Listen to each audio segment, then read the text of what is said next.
Is Xbox Series X holding gaming back? Are PS4 first-party titles coming to PC? And SEGA did an oopsie? Stay tuned, because this is REMulous roundUP.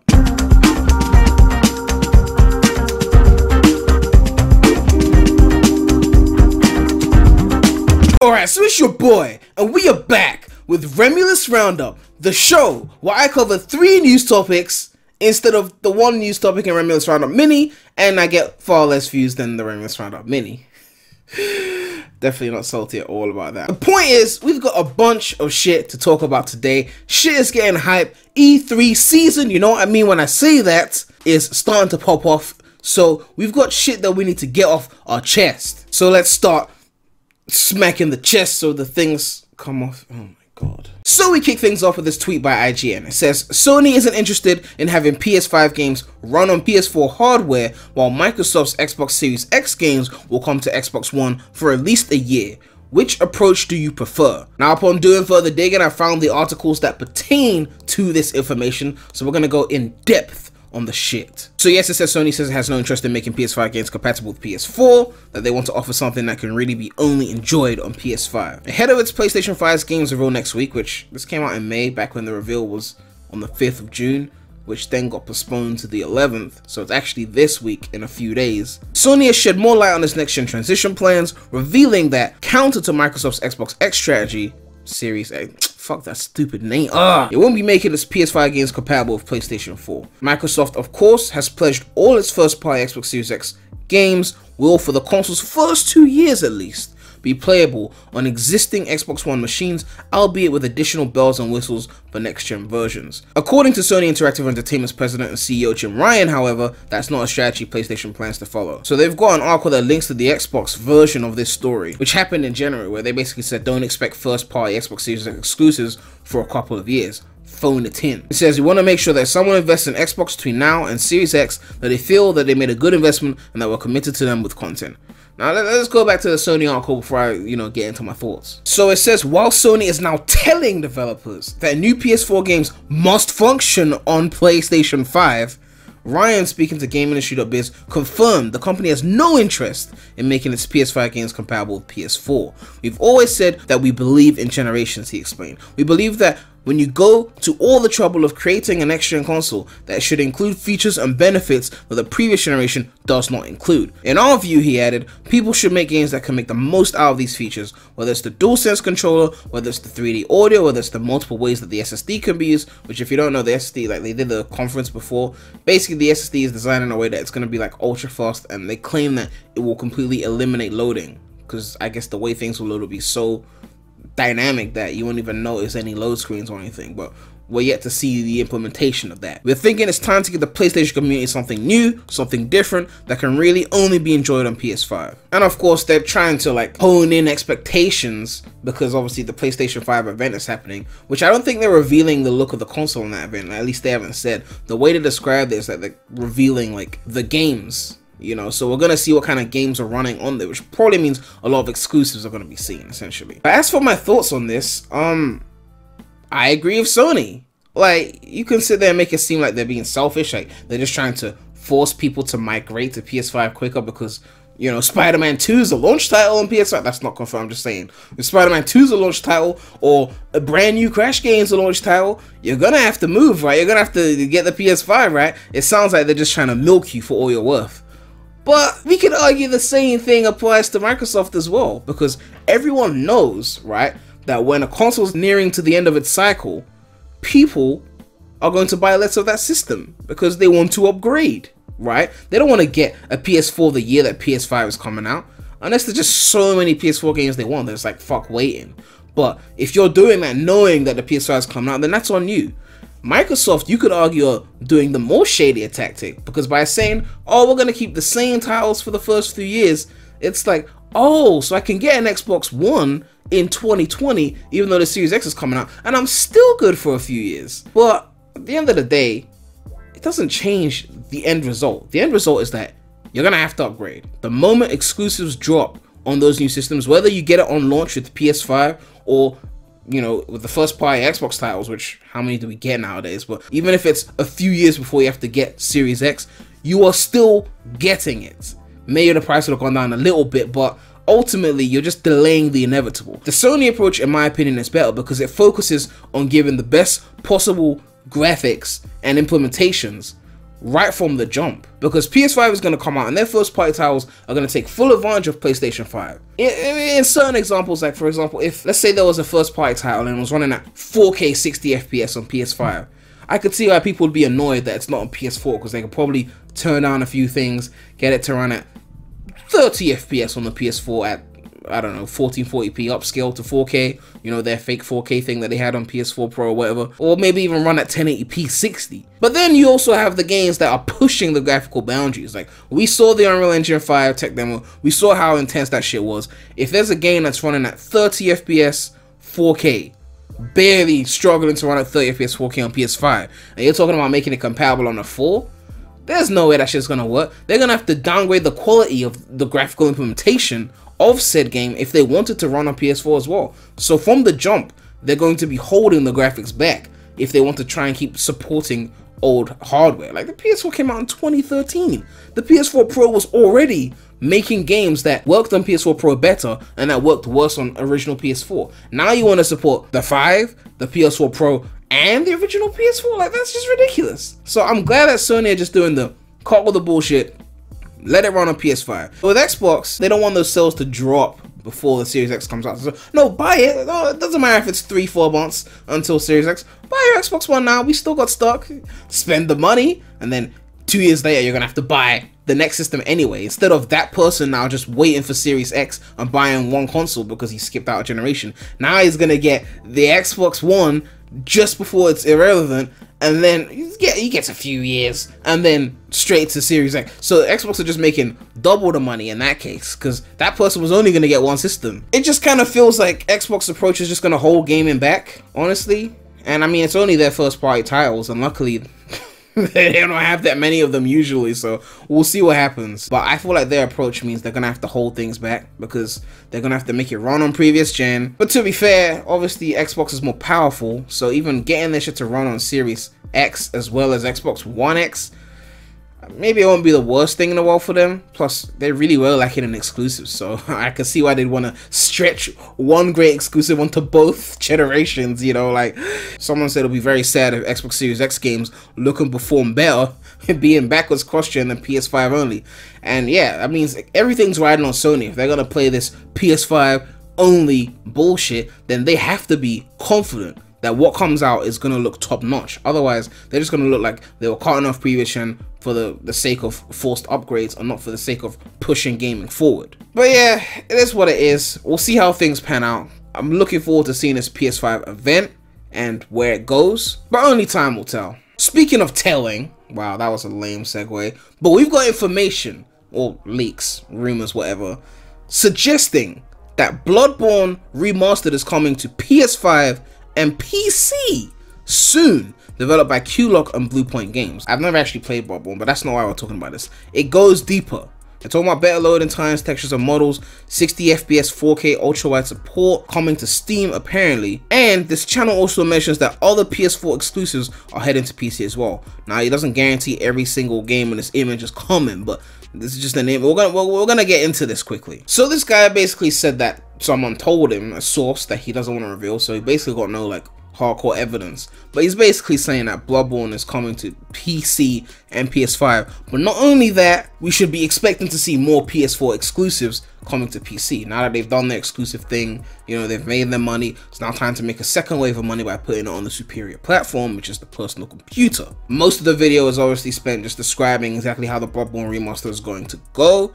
I don't want to get into too much detail on that. It's a remaster, you know what to expect as long as you know the difference in a remaster and a remake. But I want to talk about this part. So to summarize what he said, basically, we can expect some PlayStation 4 exclusives to come to PC, but we should not expect all of them because, and he listed an example, Demon's Souls, which is a game that came out on the PlayStation 3 exclusively in 2009, is going to be getting a remake according to this guy, and it was going to be announced in the PlayStation 5 event that obviously was postponed by a week. So I guess we'll see if he's full of shit once the event lands and we don't see a Demon's Souls remake coming for PS5. So obviously they could have easily just put this one on PC as well, but they left it out because it's like, well, it's PS3, it's a bit older, it's 2 generations old now if you start from PS5 go backwards. Let's just, you know, put it on PS5 exclusively to entice people to get a PS5, and then for the PS4 exclusives that have done their thing, put those on PC. So I don't remember all the PS4 exclusives by heart, but I know that they got like the Nathan Drake collection, I know they got The Last of Us, they got like, I think Horizon Zero Dawn, I think God of War is an exclusive as well. The one I remember beating was Spider-Man PS4. I love that game, I played that on my channel, and I would definitely love to see that come to PC, because to play that, I think it was capped at 30 FPS on PS4, and plus I wasn't playing at 4K, so to have it at 4K 60 plus mods, like, that would be insane level shit, and I can't wait to see if this really happens. I really want to believe this guy because it looks interesting. And as for the Demon's Souls thing, that's going to be its own exclusive for PS5, but according to the video again, he's kind of saying just because it's an exclusive for PS5 now, doesn't mean that we'll never get it on PC, because they could just do the same thing again, as he was suggesting, where once there's a next generation on the horizon, no pun intended, then they could port those old PS5 exclusives to PC, and then there'll be PS6 exclusives. So that's kind of their system. So you're gonna have to wait some years after the first parties come out, once that console's gotten old, and then maybe we get a shot at playing it on the superior hardware. But yeah, I don't want to spend too much time getting into the legitimacy of it, and if he's just bullshitting to make a video and get views, because at the end of the day, we're going to find out soon enough. If that PS5 event drops and we don't hear about Demon's Souls remake that he said was going to be announced at the end of that conference, then we know he was bullshitting. If you don't hear, I don't know if it's going to be announced at this event, but if you don't hear about a Bloodborne remaster in the coming weeks, then we know he was full of shit. If these things do get announced, then it adds some credibility to it. And honestly, I don't see a reason why Sony wouldn't even do this approach, because Spider-Man PS4 has gotten the sales that it needs to get. At this point, it's time to put it on PC and get suckers like me who already bought it and completed it to then buy it again on another piece of hardware. It only makes sense. I mean, during the whole COVID thing, they just basically dashed us free games. I went on my PS4 Pro and they said, here, you can have Uncharted Nathan Drake collection for free so that you stay at home. I'm like, I get a whole collection of games for staying at home. There were what, PS3 games that were, I think they were ported to PS4. I don't know if it was remastered for PS4 or just ported. Alright, so it says the Nathan Drake collection is a remastered collection, so I'm guessing, yeah, it's updated port. But yeah, if they really were comfortable just giving me a collection, like 3 games from PS3, then why wouldn't they just take something that's gonna be previous gen at the point that PS5 comes out and say, here's Spider-Man PS4, we're gonna put it on PS5, we're gonna put it on PC, now you got a chance to buy it again. I don't see any con here for them to not want to do something like this. It's exclusive for a certain amount of years and then eventually move it. But I guess we'll find out soon enough. And last but not least, Sega's Oopsie. Oh, Sega. They hit us with the underwhelming announcement. They hyped this thing up. They said, the fuck did they say? They said it was revolutionary and was gonna rile up the games industry. And then what did they announce?